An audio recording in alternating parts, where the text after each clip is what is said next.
Comment empêcher son passé de détruire son futur mariage? Shalom à tous et bienvenue dans ce nouvel épisode où nous verrons comment empêcher son passé de détruire son futur mariage.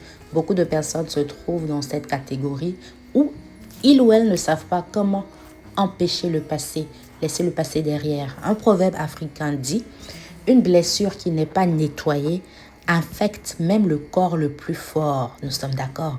Le mariage ne demande pas des cœurs en cours de guérison, mais des cœurs déjà guéris, des cœurs restaurés, des cœurs qui sont passés à l'école du Seigneur, à l'école de la guérison, à l'école de restauration.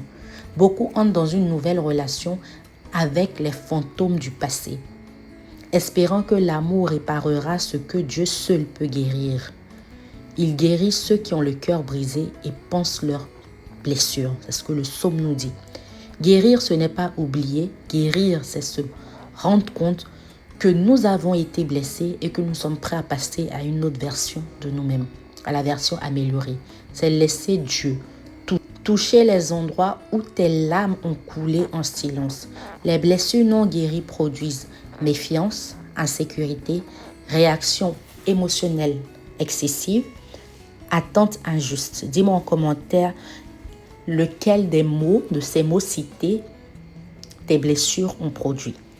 Tu finis par regarder ton partenaire à travers le rétroviseur de ton passé et par punir une personne innocente pour ce que quelqu'un d'autre t'a fait. Tout ce que tu ne répares pas, tu répètes. On répète ce qu'on n'a pas réparé.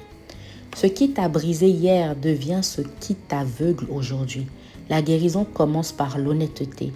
Admettre ce qui t'a blessé et à quel point cela a affecté ta capacité à faire confiance.